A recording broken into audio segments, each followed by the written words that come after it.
As you can see, there's a new guard coming in when it comes to fitness, and the whole approach is different than it's ever been. More research and better education have taught us that you can't approach weight training simply by pumping iron until your muscles get bigger. You need to think about how it affects your physiology and your movement. So with all that in mind, the question is there any place left for traditional weightlifting?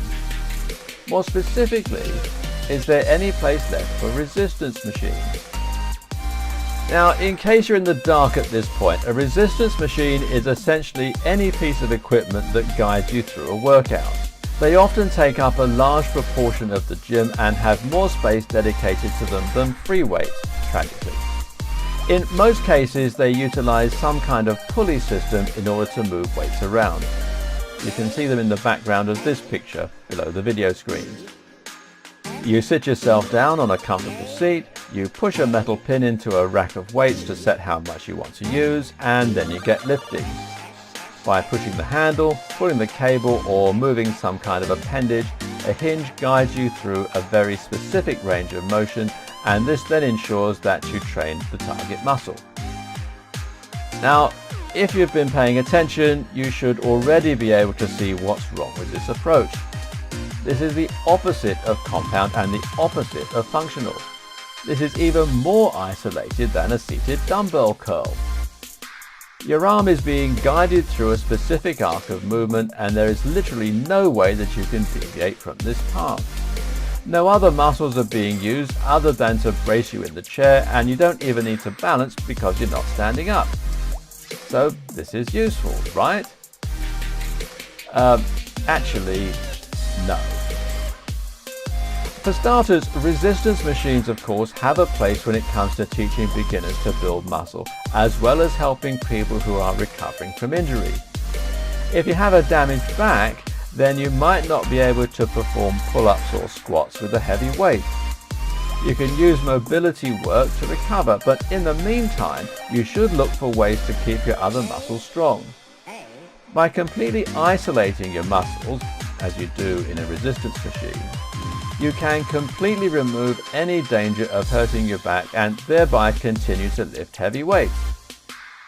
But there's more. You see, if you're someone who is in excellent shape and who wants to perform like Bruce Lee, you can still injure yourself in the gym.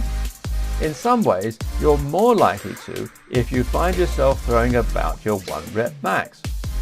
Without a spotter, lifting a 1 rep max can actually be highly dangerous. I know a guy who fainted while pushing himself to the max on the bench press, and if he hadn't been with a spotter, well, then he'd have crushed himself. So the whole point of a 1 rep max is that you can barely move it, and this isn't really safe to lie underneath, unless you have someone on hand to help. And considering how important 1 rep maxes are for generating real strength, this creates an issue. You can see where I'm going with this, can't you? Because when you use a resistance machine, the weight is being held for you, and thus it's completely safe. If you drop it, it has nowhere to fall, and of course you can easily increase and decrease it even during your sets and reps. This then also means you can perform overcoming isometrics with resistance machines. Just set it to a weight you can't move and heave. This can be used in conjunction with your compound movements at the end of a workout to strengthen your mind-muscle connection and to generally improve your raw strength. Performing overcoming isometrics isn't all you can do with resistance machines though. Another use for them is to vary your tempo. You see, our muscles are actually stronger in one direction than another. More specifically, they're stronger in the eccentric phase of the movement, which is the portion where your muscle lengthens, versus the concentric, which is when the muscle shortens. This is when you lower the weight in most cases. If you're stronger at lowering weights, then surely that means you should lift more during this portion of the movement, right? Well, yes, but not exactly easy with dumbbells. On a resistance machine though, you can more easily get someone to help you lift a weight you can't move on your own, or you can even use the mechanism itself and then lower it. On a chest press, You can even push out with both hands and then lower with just one hand, effectively doubling the amount of weight you're moving. This is called eccentric overload, and it's an excellent way to really challenge your strength while at the same time combining work for both the fast twitch and slow twitch muscle fiber.